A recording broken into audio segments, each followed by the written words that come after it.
अस्सलाम वालेकुम। Programme pin point में भलीकार मां जो मेज़बान इशफाक अहमद।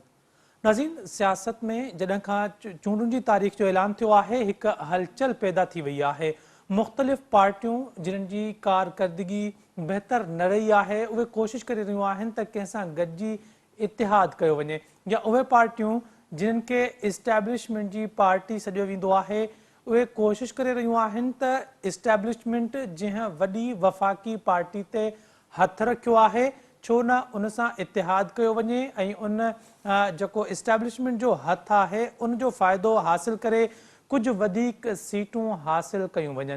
मुस्लिम लीग नून ऐं MKM पारां इतिहाद कयो वियो आहे, जॾहिं त Pakistan Peoples Party Punjab chapter जेको आहे उहो चाहे थो त PTI सां गॾु पंजाब में चूंड इतिहाद क़ाइमु कयो वञे, छाकाणि त उन सां न रुगो पाकिस्तान पीपल्स पार्टी खे फ़ाइदो थींदो, बल्कि नून लीग खे शिकस्त ॾियण में बि कामयाबी हासिल थी सघे थी, छाकाणि त PTI जेकॾहिं ऑन ग्राउंड ॾिठो वञे त पॉपुलैरिटी में ॿियनि पार्टियुनि खां हिन वक़्तु बि अॻिते आहे, पर जेकॾहिं इस्टेब्लिशमेंट जो किरदारु ॾिठो वञे त उहो हिन वक़्तु मुकमल तौरु असांखे नून लीग सां गॾु नज़र अची रहियो आहे।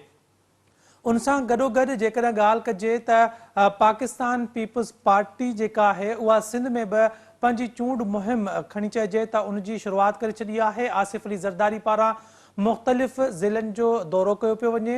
बिलावल भुट्टो ज़रदारी बि सिंध जे मुख़्तलिफ़ ज़िलनि जे दौरे ते निकितल आहे। इन सॼी सूरत हाल ते पाण अॼु प्रोग्राम में ॻाल्हाईंदासीं। सीनियर सहाफ़ी तजिया निगार इज़हार सूमरो साहब असां गॾु टेलीफोन लाइन ते स्काइप ते मौजूदु आहिनि। इज़हार साहब, वॾी महिरबानी प्रोग्राम में वक़्तु ॾियण जे लाइ। ॿुधाइजो त सभ खां पहिरियां कमेंट कजो मुस्लिम लीग नून ऐं MKM जे इतिहाद ते। ऐं छा था सम्झो त इहो को नेचुरल इतिहाद आहे, या MKM चाहे थी त इस्टेब्लिशमेंट जंहिं वफ़ाक़ी पार्टी ते हथ रखियो आहे, छो न उन जो साथारी थी करे कुझु वधीक सीटूं हासिल कयूं वञनि? MKM ऐं नवाज़ लीग जो हूअं त ईअं खणी सम्झो त हे फितरी इतिहादी रहिया आहिनि, माज़ी में बि गॾु रहिया आहिनि, कॾहिं कॾहिं अलॻि बि थींदा रहिया आहिनि। PDM जी पोइ हुकूमत में तव्हांखे यादि हूंदो त हिननि जी पाण में घणी वेझड़ाइप हुई ऐं पीपल्स पार्टी जे बजाए नवाज़ लीग वधीक MKM नवाज़ लीग सां वधीक कंफर्टेबल हुई, हिकिड़ी ॻाल्हि। उन खां अलावा हीउ जेको सॼो मामिलो आहे न, हीउ जेको MKM ऐं नवाज़ लीग जो इतिहाद, इहो ईअं सम्झो त फरमाइशी पैकेज आहे। फरमाइशी पैकेज ॿिनि ॻाल्हियुनि जे करे आहे। हिकिड़ो त MKM बि हींअर पंहिंजे उन दौर मां गुज़री रही आहे जेको अवामी पज़ीराई वारो दौरु न आहे उनजो, छाकाणि त जेको ईअं खणी सम्झो त पावर उन्हनि जो MKM जो आहे, या सघ जेका MKM जी आहे, उहा त लंडन वारे भाई वटि आहे, जेको बाइकाट जो सॾु ॾिए थो त पोलिंगूं ख़ाली थी थियूं वञनि। तंहिंजे करे हीअ वारी MKM उहा MKM न आहे। नतीजे में उनखे बि उन्हनि कॉरिडोर्स मां उन्हनि जायुनि तां सपोर्ट खपे जेके उन्हनि खे कुझु न कुझु सघ ऐं मदद करे सघनि थियूं, हिकिड़ी ॻाल्हि। नवाज़ लीग जो वरी जेको मामिलो आहे उहो इहो आहे त समूरियुनि तव्हां ॾिसो पोल सर्वेज़ ऐं सोशल मीडिया जे फीडबैक जे बेस ते नवाज़ लीग खे ख़ुदि खे बि रियलाइज़ेशन आहे त केतिरी बि कोशिशि कनि, पर उन जे बावजूदि पंजाब में उन्हनि खे ईंदड़ इलेक्शन में PTI जे तरफ़ां वॾो टफ टाइम मिलंदो। न रुगो इहो, पर तहरीक लबेक ऐं कुझु ॿियूं धुरियूं ॿेड़ियूं आहिनि जेके उन्हनि जे लाइ उते परेशानी जो सबबु बणिजी सघनि थियूं। इन सॼे फिनामिना में हुननि खे इहो सम्झणो आहे त मर्कज़ में जेकॾहिं हुननि खे इक़्तिदार ते अचिणो आहे त उन जे लाइ लाज़मी आहे त पंजाब खां अलावा ॿियनि जायुनि तां बि हू कुझु साइज़ेबल सीट्स कढी अचनि, ऐं उन ई हिकमत अमलीअ तहत MKM ऐं नवाज़ लीग जो ही इतिहाद थियो आहे। हिन खे अगरि तव्हां सादा लफ़्ज़नि में इंटरप्रेट कयो त जेको 2018 में एक्शन थियो हो, हुनजो एक्शन रीप्ले थींदो, पर हिन भेरे फ़र्क़ु इहो हूंदो त PTI जी जाइ ते नवाज़ लीग हूंदी ऐं MKM उन सां गॾु गॾु हूंदी। पोइ विराए सिराए वंड विरछ करे इहो सॼो कुझु कराची जूं सीट्स जेके आहिनि उहे काफ़ी इंपॉर्टेंट आहिनि, उहे हासिल करणु चाहिनि था। हाणे इन सॼी सूरत हाल में ॾिसणो इहो आहे त पीपल्स पार्टी जी हिकमत अमली कहिड़ी आहे, पीपल्स पार्टी इन सिचुएशन जो कीअं मुक़ाबिलो करे थी। पीपल्स पार्टी कराची मां उनजी वॾी ख्वाहिश रही आहे त हू साइज़ेबल सीट्स कढी अचे क़ौमी ऐं सूबाई असेंबली मां। त ॾिसणो इहो आहे त नवाज़ लीग, जीअं मां पंहिंजे इंट्रो में बि चयो त उनखे वॾी सपोर्ट हासिल आहे ताक़तवर धुरियुनि जी बि, ऐं एम क्यू एम बि ज़ाहिरी ही वारी जेका एम क्यू एम आहे उहा त हले ई उन्हनि जे आसिरे ते थी। सो अहिड़ी सूरत हाल में जॾहिं ही ॿई धुरियूं पोयां वॾी बैकिंग रखनि थियूं, सपोर्ट रखनि थियूं, त अहिड़ी सूरत हाल में पीपुल्स पार्टी जे लाइ कराची मां वरी बि सस्टेन करणु ऐं कंहिं हद ताईं को साइज़ेबल सीट्स कढी अचणु इहो हिकिड़ो वॾो चैलेंज हूंदो। तव्हांखे इहो विसारणु न घुरिजे त पोएं भेरे बि PTI खे जॾहिं सपोर्ट हुई या साॻी सपोर्ट जेका हींअर नवाज़ लीग खे आहे ऐं कंहिं हद ताईं MQM खे आहे, त पीपुल्स पार्टी पंहिंजे गढ़ लियारी मां MNA जी सीट उहा बि पार्टी चेयरमैन हाराई हुई। बिल्कुलु यादि आहे। अच्छा मुस्तफ़ा इज़ार जी साहब, मुस्तफ़ा कमाल जॾहिं नून लीग जे जेके अॻुवान सां गॾु प्रेस कॉन्फ्रेंस कई त हुन में चयो त MQM 2013 में कराची जूं जेके 20 मां 17 सीटूं खटियूं हुयूं, हू ऐं मुस्तफ़ा कमाल दावा पियो करे त 2024 जी चूंडुनि में MQM साॻी जेका आहे उहा इलेक्शन जेको आहे नतीजो हासिल करे सघे थी। 13 में कहिड़ी MQM इलेक्शन विड़ी हुई, तव्हां यादि कयो न। सादी ॻाल्हि आहे, माण्हुनि खे ई छा माण्हुनि जो हाफ़्ज़ो कमज़ोर आहे या ही माण्हुनि खे एॾो सादो था सम्झनि। ॾिसो ही जेका MQM आहे इहा MQM पाकिस्तान, इहा उन पोई MQM जो जी हिकिड़ी ज़ैली तंज़ीम जेतिरी बि सघ नथी रखे, ऐं उनजो अमली मुज़ाहिरो लोकल बॉडीज़ या ॿियनि इलेक्शनुनि में बि थींदो रहियो आहे, या इवन जेके सीट्स जितां लखनि जी तादाद में वोट निकिरंदा हुआ कराची जे तकनि तां सभ खां वधीक टर्न ओवर हूंदो, छाकाणि त हिकिड़ो शहरी इलाइक़ो आहे, अर्बन सेंटर आहे, ऐं उते माण्हू आसानी सां हिकिड़ी बिल्डिंग में बि माण्हू हज़ारे माण्हू रहनि था, त जॾहिं उन बिल्डिंग मां माण्हू हेठि लहंदा त पोलिंग ते वेंदा त हिकिड़ी पोलिंग ते हज़ारे माण्हू पहुची वेंदा। सो इन पर्सपेक्टिव में तव्हां ॾिठो त 10-15-20 हज़ार ताईं जी वोटिंग टर्न ओवर रहियो पोइनि इलेक्शननि में, जिन में ही वारी असां वारी MQM यानी कि हिकिड़ी थी MQM ख़ालिद मक़बूल जी, ॿी MQM थी फारूक सत्तार जी, टी MQM थी मुस्तफ़ा कमाल जी बल्कि PSP। सो ये गॾिजी सॼी बि अगरि ज़ोर लॻाईंदा त इन्हनि जी सूरत हाल उहा ई वञी बीहंदी जेका पोइनि इलेक्शननि में थी आहे। तंहिंजे करे हिननि जूं इहे ॻाल्हियूं ऐं ख़बरूं पइजी जाइ ते, पर हिकिड़ी ॻाल्हि सिंपल सम्झण जी आहे त कराची में जेके क़ौमी असेंबली जूं सीट्स आहिनि ऐं सूबाई असेंबली जूं सीट्स आहिनि उन ते हिननि जी अखि आहे। MQM चाहे थी त ईंदड़ मरकज़ी हुकूमत में बि हिसो बणिजे, ऐं उनखे ख़बर आहे त मरकज़ में घणा चांसिस नवाज़ लीग जा आहिनि, तंहिंजे करे ही वॾी होशियारी सां उन पासे हलिया विया आहिनि। पर तव्हां ॾिसंदव त ईंदड़ ॾींहंनि में हे सिंध में सूबाई वारी सेटअप में यानी सिंध असेंबली जे सेटअप में जेकॾहिं साइज़ेबल सीट्स कटी था वञनि त मथां सिंध में पीपुल्स पार्टी सां बि गॾिजी वेही रहनि, छाकाणि त हिननि खे त हाणे इक़्तिदार खपे ऐं हिननि जो सर्वाइवल बि इन में ई आहे त उहे इक़्तिदार हासिल कनि ऐं पंहिंजो पाण खे मज़बूत कनि। ऐं ॾिसजे त इहे नतीजा उहे साॻा रहनि था जेके 2018 में PTI जे नसीब में आया हुआ, या पीपुल्स पार्टी इन ड्रोड़ मंझां विचां को पंहिंजी रस्तो कढे थी। न रुगो पीपुल्स पार्टी, पर हिकिड़ी ॻाल्हि ॿी बि ऐं कंदो हलां त जमायत इस्लामी ऐं तहरीक लबैक बि हिकिड़ी साइज़ेबल पॉपुलरिटी रखनि थियूं, उहे बि कराची में पंहिंजो पूरो एफर्ट कंदियूं, ज़ोर लॻाईंदियूं त उतां बि कुझु सीट्स उहे बि कढनि। सो कराची में इहा ॻाल्हि त तय आहे त हिन भेरे इलेक्शन जो जेको वॾो मार्को आहे हिकिड़ो पंजाब आहे ऐं ॿियो कराची जूं सिंध जे गादी वारे शहर जूं सीटूं आहिनि। इज़ार साहब इहो ॿुधाइजो त जिथे असां इमेजिन पिया कयूं त नून लीग जेका आहे उहा हिन वक़्तु इस्टेब्लिशमेंट जी आशीर्वाद सां चूंडुनि में पई वञे ऐं उनखे नून लीग खे पूरो यकीन आहे त हू वफ़ाक़ में हुकूमत ठाहींदा। अहिड़ी सूरत हाल में MQM जी सियासत वा असांखे ख़बर आहे त जॾहिं खां MQM पाकिस्तान ठही आहे हू कंहिंजे इशारनि ते हलंदा आहिनि या MQM हींअर बि कंहिंजे इशारनि ते पई हले, त अहिड़ी सूरत हाल में अवां छा था सम्झो त MQM खे पैगाम मिलियो आहे नून लीग सां इतिहाद करण जो, या नून लीग खे पैगाम मिलियो आहे त MQM सां इतिहाद कयो वञे? पैगाम जो पनो ॿिन्ही पासे वेंदो आहे, हिकिड़े पासे न वेंदो आहे। सो ॿिन्ही खे पैगाम मिलियो हूंदो डेफिनेटली, छाकाणि त हिकिड़ी ॻाल्हि सम्झण जी आहे त जेसीं ताईं पूरी रीति ख़ातिरीअ सां इहा ॻाल्हि मेक श्योर नथी थिए त पोयों सेटअप यानी PTI वारो सेटअप कंहिं बि रीति मरकज़ या कंहिं सूबे में कामयाब थी अॻियां नथो अचे, इन जी पक जेसिताईं नथी थिए ओसी ताईं इहे एफर्ट्स थींदा। ईंदड़ ॾींहंनि में तव्हां ॾिसंदो त जहांगीर तरीन ऐं उहो थी सघे थो इलेक्शन खां पोइ कुझु पार्टियूं छा कंदियूं, इलेक्शन खां पोइ सियासी इताद कंदियूं। त जहांगीर तरीन जी पार्टी थी सघे थो त इलेक्शन पहिरीं पाण विढ़े ऐं पोइ इलेक्शन जे नतीजनि खां पोइ जेका आहे उहा बि नवाज़ लीग सां गॾिजी वञे। सो इहा बि हिकिड़ी इम्कानी सूरत हाल आहे। हीउ सॼो मामिलो सम्झो त 2018 में कयल ग़लतीअ जे जी माना ईअं खणी सम्झो त जेका स्लेट आहे उनखे साफ़ करण लाइ पियो थिए, अनडू करण लाइ पियो थिए। पर सर इज़हार साहब, मूंखे त इहो थो लॻे त 2018 जी ग़लती खे ख़तमु करण जे लाइ या उन जी तलाफ़ी करण जे लाइ हिकु ॿी ग़लती कई पई वञे।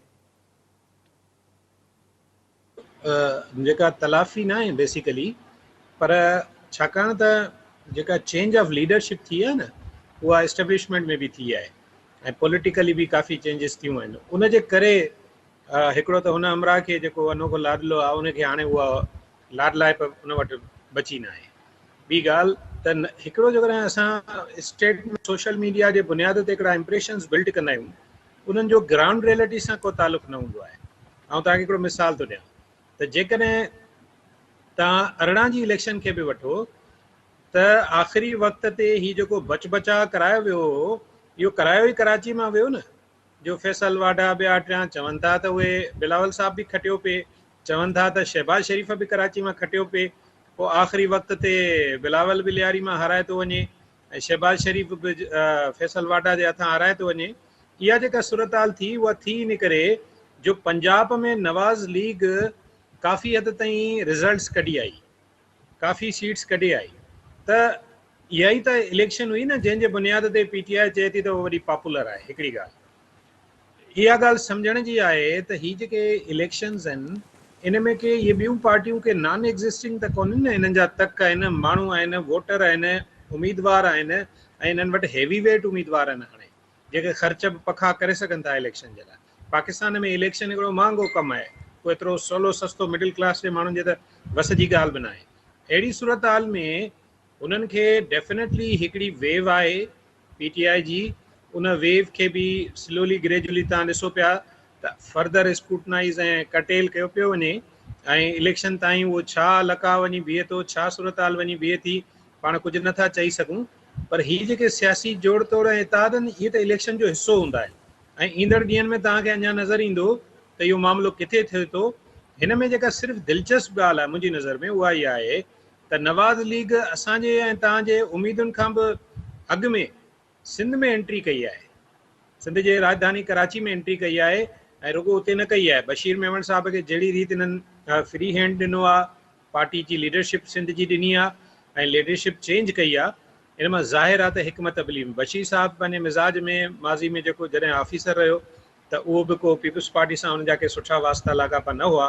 पॉलिटिकली बि जेकॾहिं ॾिठो वञे त उनजी वेझड़ाइप न रुॻो नवाज़ लीग सां पर फंक्शनल लीग सां बि रही आहे ऐं उन्हनि ॿिन्ही जी चवनि था त उनखे आशीर्वाद आहे। सो ईंदड़ ॾींहंनि में अवां ॾिसंदो ऐं थोरनि ई ॾींहंनि में त रुॻो कराची में न पर सिंध जे ॿियनि ज़िलनि में बि अहिड़ी सियासी इताद जी कोशिशि थींदी जंहिंमें GDA, JUIFA ऐं नवाज़ लीग ऐं ॿियूं धिरियूं शामिलु थी सघनि थियूं। सिंध जे क़ौमपरस्तनि खे बि इन हवाले सां फ़ैसिला करणा आहिनि। माज़ी में कुझु क़ौमपरस्त धुरियूं जेके आहिनि उहे GDA जो हिसो बि रहियूं आहिनि ऐं कुझु क़ौमपरस्त धुरियूं जीअं डॉक्टर कादिर मक्सी उहे अलॻि इलेक्शनूं विढ़िया, उन्हनि सां शामिलु न थिया। ज़ैन शाह साहबनि जी सिंध यूनाइटेड पार्टी आहे, अयाज़ लतीफ़ फलीजो साहब जी पार्टी आहे, ॿियूं सिंध जूं क़ौमपरस्त प्रेशर ग्रुप्स आहिनि, उन्हनि खे कहिड़ा फ़ैसिला करणा आहिनि। PP शहीद भुट्टो आहे, उनखे कहिड़ो फ़ैसिलो करिणो आहे। सो इहे सॼा मामला ईंदड़ ॾींहंनि में वाज़े थींदा। पर जेकॾहिं कराची खां इहो शुरूआति थी आहे ऐं इनखे कनेक्ट करे बाक़ी सिंध में बि ही इन क़िस्म जो सियासी इताद जोड़ीनि था नवाज़ लीग वारा, त पोइ सिंध में बि दिलचस्प सूरत हाल हूंदी। नतीजनि जी पाण नथा ॻाल्हि कयूं पर घटि में घटि मुक़ाबले वारी कैफ़ियत जेका हिन वक़्तु हक़ीक़त में न आहे उहा पैदा थींदी ऐं पीपुल्स पार्टी खे महसूसु थींदो त हाणे के धुरियूं आहिनि जेके असांजे आॾो आहिनि मुक़ाबले में ऐं असांखे उन्हनि सां मुक़ाबिलो करिणो आहे। इज़हार साहब, इहो ॿुधाइजो त पाकिस्तान पीपुल्स पार्टी ऐं PTI पंजाब जी हद ताईं इतिहाद करण जूं ॻाल्हियूं पियूं थियनि, हा अवां सम्झो था त इहो इतिहाद पॉसिबल आहे? ॾिसो, पीपुल्स पार्टी इहो सभु कुझु इन करे करे पई त जीअं नवाज़ लीग खे को डपु ॾेई सघे त पंजाब जे अंदरि उहा PTI सां गॾिजी को प्रेशर बिल्ड कंदी। पर हाणे हिकिड़ो सबबु इन इताद जे न थियण जो इहो बि आहे त पीपुल्स पार्टी ऐं PTI जी पॉपुलरिटी जो जेको पंजाब जे अगरि हिसाब सां ग्राफ ॾिसूं त उते ज़मीन आसमान जो फ़र्क़ु आहे। जेकॾहिं सिंध में कोई अहिड़ी सूरत हाल थिए त उहा ॿी ॻाल्हि आहे, ऐं सिंध में पीपुल्स पार्टी खे उनजी ज़रूरत न आहे, हिकिड़ी ॻाल्हि। ॿियो इहो सम्झण जी ॻाल्हि आहे त PTI जंहिं सूरत हाल मां जंहिं फेज़ मां गुज़री रही आहे 9 मई खां पोइ, अहिड़ी सूरत हाल में पीपुल्स पार्टी लाइ PTI सां गॾु बीहण जो मतिलबु मुल्क जे ताक़तवर इस्टेब्लिशमेंट खे पुठी ॾियणु बराबरि हूंदो। अहिड़ी सूरत हाल में तव्हां सम्झी सघो था त पोइ पीपुल्स पार्टी लाइ सिंध में कहिड़ियूं परेशानियूं थींदियूं। तंहिंजे करे इहा मुंहिंजे ख़्याल में सियासी प्रेशर जे लाइ जे हद ताईं ॻाल्हि करणु त ठीकु आहे, पर मां नथो सम्झां त इन खां अॻियां पीपुल्स पार्टी वेंदी ऐं नई वारी पीपुल्स पार्टी हिन सूरत हाल में PTI खे को सहारो ॾींदी या ॾेई सघे थी, उन पोज़ीशन में ई न आहे न।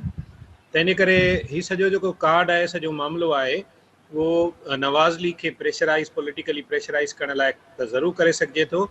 अमली तौर ते आउं नथो सम्झां तो PTI ऐं पीपुल्स पार्टी जो को इत्तेहाद मुमकिन आहे। जी इधर साहब, सदर मुमलिकत पारां कल जेको आहे ख़त लिखियो वियो निगरान वज़ीर आज़म खे त PTI मुख़्तलिफ़ वक़्तनि ते सदर मुमलिकत आरिफ अलवी ते तनक़ीद कंदी रही आहे त 9 मई खां पोइ आरिफ अलवी जेको आहे उहो बेवफ़ाई पियो करे PTI सां, ऐं PTI जो साथ न पियो ॾिए जीअं उनखे ॾियणु घुरिजे हा। अव्हां सदर जे ख़त खे कीअं था ॾिसो, ऐं अव्हां सम्झो था त सदर जे इन ख़त सां लेवल प्लेइंग फील्ड सभिनी पार्टियुनि खे मिली सघे थी? असल में सदर साहब ख़ुदि बि दाख़िली बहरान जो शिकार आहे। हिकिड़ो तासुर हुनजे लाइ इहो बि आहे त हुन हिकिड़े मरहले ते PTI जी चूंड करण जे बदिरां पंहिंजे उहिदे जी चूंड कई, त पोइ तव्हां ॾिठो त कहिड़ी रीति पूरे ख़ानदान समेत भले पार ॾांहुं चकर बणी आयो ऐं पोयां अहम कानून साज़ियूं सेनेट जे चेयरमैन खां मंज़ूर करायूं वयूं। सो PTI खे जेका एक्सपेक्टेशन हुई हुननि जे चूंडियल सदर मां, उहा उन्हनि खे नज़र न आई, तंहिं करे हू नाराज़ हुआ। हाणे सदर साहब वेंदे वेंदे उन्हनि खे ख़बर आहे त 2-2.5 महीननि में जीअं ई असेंबलियूं जुड़ी रियास थींदियूं त पोइ उन खां पोइ पहिरियों कमु थींदो ई सदारती चूंडुनि जो। सो इन सूरत हाल में सदर साहब पंहिंजी पुराणी पार्टीअ सां वफ़ादारी जे इज़हार लाइ ऐं मुज़ाहिरो करण लाइ इहा ॻाल्हि करे रहियो आहे। पर बुनियादी तौर पाण सम्झूं था त सदर साहब इहा सॼी ॻाल्हि करे अमली तौर PTI खे हासिल कुझु न करे, वठी कुझु न ॾेई सघंदो, छाकाणि त सदर साहब पाण बि अहिड़ी पोज़ीशन में न आहे। नई वरी PTI जे लाइ फ़िलहाल को अहिड़ो मूड आहे हुन पासे जेके PTI खे को रिलीफ ॾेई सघनि था।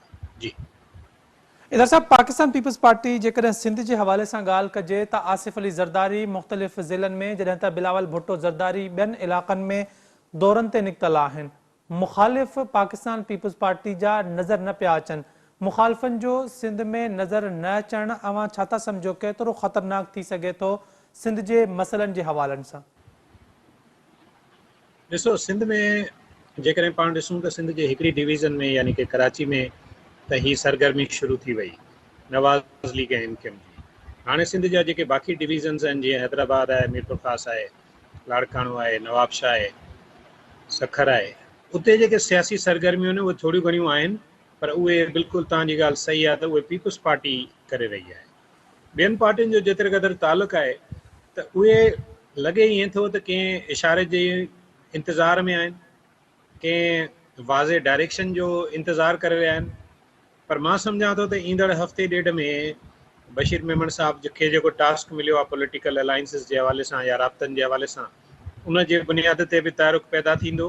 साॻे वक़्त ते ऑलरेडी GDA में शामिल कुझु धुरियूं थोड़ियूं घणियूं मुतहरिक थियूं आहिनि, कराची में उन्हनि जूं कुझु गजाणियूं बि थियूं आहिनि, प्रेस कॉन्फ्रेंसूं बि थियूं आहिनि, त उहे बि साम्हूं ईंदा।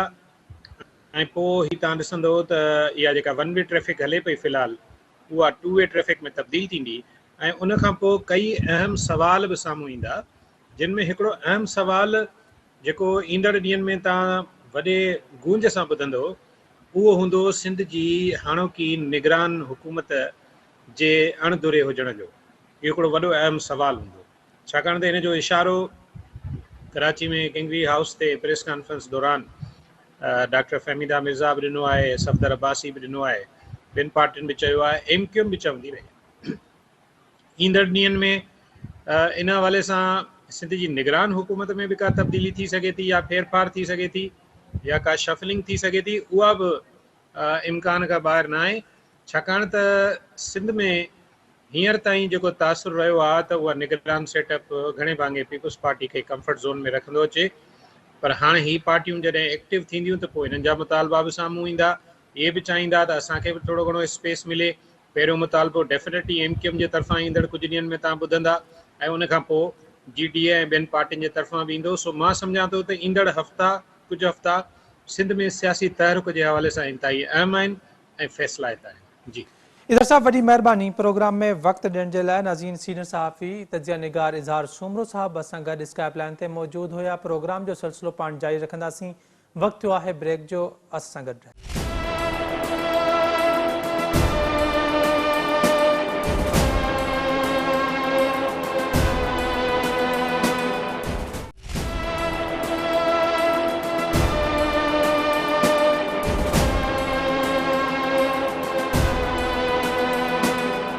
नाज़रीन, प्रोग्राम में एक दफ़ो ॿीहर भलीकार पाकिस्तान में मौजूदा चूंड जी तारीख़ खां अचण खां पोइ जेका सियासी एक्टिविटीज़ आहिनि या सियासी डेवलपमेंट थी रहियूं आहिनि, उते पाण ॻाल्हायूं पिया। सीनियर सहाफ़ी तजिया निगार सलमान आबिद साहब असां गॾु टेलीफोन लाइन ते मौजूद आहिनि। सलमान आबिद साहब, बहुत शुक्रिया। फरमाइएगा कि नून लीग ने जो स्टार्ट लिया है इलेक्शन के हवाले से, पहला इत्तेहाद MQM के साथ उन्होंने किया है, आप समझते हैं कि पंजाब में भी नून लीग को किसी इत्तेहाद की ज़रूरत पड़ सकती है या वो जो है अपनी अलहदा शनाख्त के हिसाब से पार्टी टिकट पर ही वोट लड़ेंगे?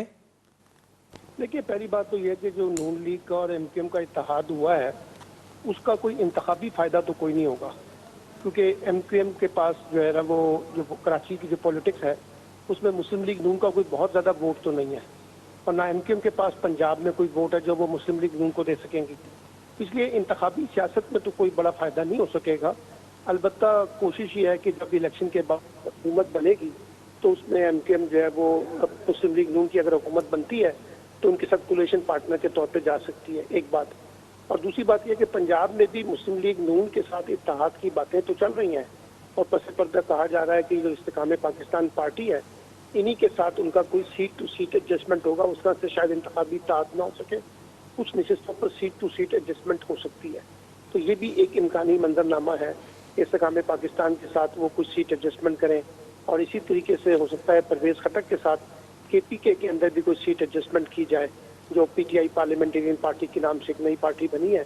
तो मुस्लिम लीग नून की कोशिश होगी कि वो इस वक्त PTI के अगेंस्ट में जो पार्टियां हैं उन तो, और खासतौर पर छोटी जमातें, उनकी मदद के साथ वो सीट टू सीट एडजस्टमेंट कर सकें। मैं कोई बड़े इत्तेहाद उस तरह से नहीं देख रहा इंतखाबात के दौरान।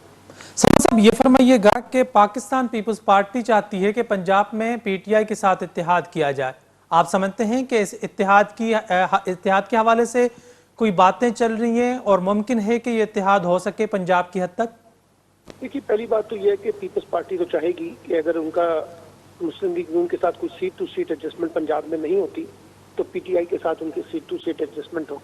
अब देखना यह है कि PTI को कितनी स्पेस मिलती है इलेक्शन के हवाले से, अभी तो यही सवाल है, क्योंकि अभी तक तो उनको सियासी सरगर्मियों की इजाज़त नहीं है।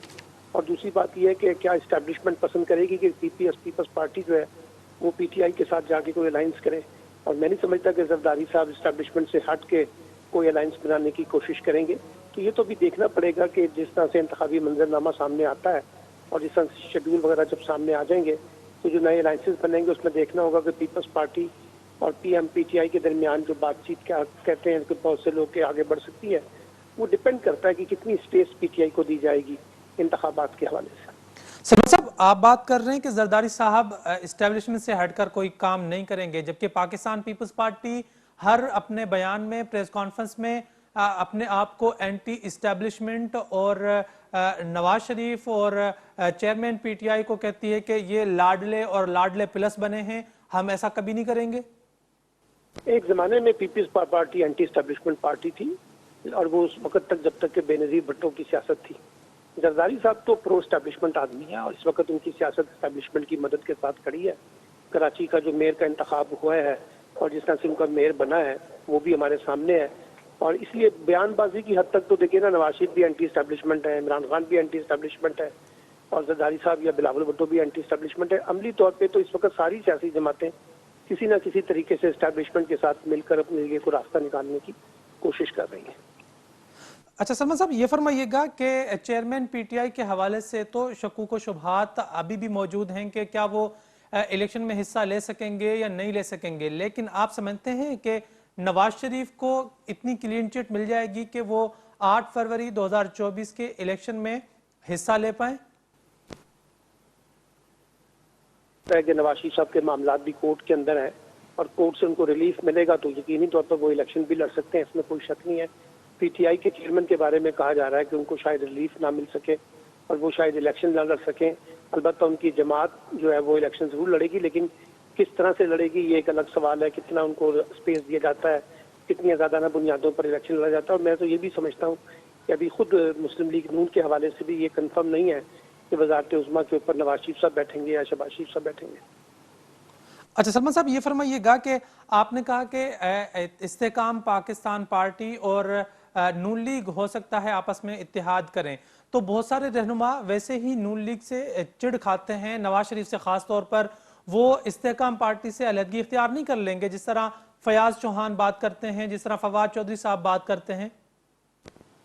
فواد چودھری تو اس وقت مسلم لیگ نون میں نہیں ہے، نہ وہ استحکام پاکستان پارٹی میں. انہوں نے تو اپنے آپ کو علیحدہ رکھا ہوا ہے. فیاض الحسن چوہان صاحب کی کیا پوزیشن ہے کہ وہ اعتراض کریں؟ دیکھیے بات سمپل سی ہے، استحکام پاکستان پارٹی کے پاس تو ووٹ ہی نہیں ہے. اگر ان کو نے کوئی سیٹیں جیتنی ہے تو ان کو پھر کسی ایک پارٹی کے ساتھ تو الائنس کرنا پڑے گا، اور پی ایم ایل این کے ساتھ وہ زیادہ کمفرٹ ہے، اور پی ایم ایل این بھی ان کے ساتھ کمفرٹ ہوگی. تو اس لیے یہ الائنس جو ہے، میں انتخابی اتحاد کی بات نہیں کر رہا، میں کہہ رہا ہوں سیٹ ٹو سیٹ ایڈجسٹمنٹ جو ہے استحکام پاکستان پارٹی اور پی ایم ایل این کے درمیان پنجاب میں ہو سکتی ہے. اچھا سلمان صاحب، یہ فرمائیے گا آخر میں مجھے یہ بتائیے گا کہ آپ کو یاد ہوگا 2018 میں اینٹی اسٹیبلشمنٹ نون لیگ کھڑی ہوئی تھی، اور اس کے باوجود بھی بہت ساری سیٹیں انہوں نے نکال لی تھی. حالانکہ اتنی پاپولیرٹی اس وقت پنجاب میں نون لیگ کی نہیں تھی. اس وقت اینٹی اسٹیبلشمنٹ جو ہے گراؤنڈ پہ اگر دیکھا جائے تو عمران خان اور پی ٹی آئی ہمیں نظر آتے ہیں، اور ان کی پاپولیرٹی بھی نون لیگ سے زیادہ نظر آ رہی ہے. آپ سمجھتے ہیں کہ اسٹیبلشمنٹ کو نتائج تبدیل کرنے میں کافی دشواری پیش آ سکتی ہے؟ لازمی بات ہے، اتنا آسان کام نہیں ہے، کیونکہ اگر یہ 60% کے قریب ٹرن آؤٹ ہوگا تو پھر الیکشن کو منور کرنا بہت مشکل ہوتا ہے. الیکشن کو منور کرنے کے لیے 30-35% ٹرن آؤٹ ہونا چاہیے تو زیادہ آسان ہو جاتا ہے. لیکن جب زیادہ پرسنٹیج آئے گا شرح ووٹ کا تو پھر وہ ذرا مشکل ہو جاتی ہے. دوسری بات یہ کہ ابھی دیکھنا پڑے گا، خود مسلم لیگ نون کو بھی کافی مشکلات کا سامنا ہے. حالات کوئی ان کے لیے بھی کوئی اتنے اچھے نہیں ہے. بقول سہیل وڑائے صاحب کے کہ ان کی قبولیت تو ہو گئی ہے، مقبولیت کے لیے نواز شریف صاحب کو بھی بہت کام کرنا ہے. تو ابھی ان کی پاپولیرٹی کے اوپر بھی سوالات تو ہیں نا، لیکن بہرحال اس وقت ایک اچھا لیول جسے کہتے ہیں گراؤنڈ جو ہے وہ پی ایم ایل این کو ملا ہوا. باقی جماعتوں کے مقابلے میں پی ٹی آئی اور پیپلز پارٹی کے مقابلے میں پی ایم ایل این جو ہے وہ زیادہ کمفرٹ ہے اس وقت پنجاب کی الیکٹورل پولیٹکس میں. سلمان عابد صاحب بہت شکریہ پروگرام میں وقت دینے کے لیے. ناظرین، سینئر صحافی تجزیہ نگار سلمان عابد صاحب اساں گڈ ٹیلی فون لائن تے موجود ہویا. نواز شریف کے قبولیت جکا ہے اها ته ملی وئی ہے، پر مقبولیت جکا ہے اها حاصل کرن جے لائے انہیں کے اñا گھणو کچھ کرنو پوندو. 2018 جی جيڪڏهن ڳالهه ڪئي وڃي ته ان وقت اینٽي اسٽيبلشمنٹ نون لیگ بيٺل ہوئی، جڏهن ته پي ٽي آئی پرو اسٽيبلشمنٹ یا اهو ان وقت جيڪو آهي ڳالهه پئي ٿي ته اسٽيبلشمنٹ جي آشيرواد سان پئي اچي. ان کان پوءِ به نون لیگ پنجاب میں حکومت ٺاهڻ جي پوزيشن میں ہوئی، جيڪي آزاد امیدوارن کي پي ٽي آئی میں شامل کرائے ۽ ان وقت پي ٽي آئی کي حڪومت ٺاهي ڏني وئي. ان کان علاوه جيڪڏهن قومي اسيمبلي جي ڳالهه ڪئي وڃي ته پنجاب جون کافي سيٽون ان وقت به نون لیگ پنهنجے نالے کرے ورتيون هيون. هن وقت صورتحال اها آهي ته نون لیگ پرو اسٽيبلشمنٹ جڏهن ته عمران خان ۽ پي ٽي آئی چيئرمين جيڪي آهن اهي اینٽي اسٽيبلشمنٹ جيڪو آهي چونڊن میں وڃن پيا، ۽ پاپولیرٽي جي حوالے سان جيڪڏهن گراؤنڊ ريالٽيز جي ڳالهه ڪئي وڃي ته عوام هن وقت به 60 کان 70% جيڪي عوام آهي اهو هن وقت به پي ٽي آئی کي ووٽ ڏيڻ جي ڳالهه کن پيا. مختلف جيڪي سروي اچن پيا انهن ۾ به اهڙي قسم جون رپورٽون اچن پيون. اڄ جي پروگرام میں ايترو ئي. پنهنجے میزبان اشفاق احمد کي ڏيندا اجازت. اللہ حافظ.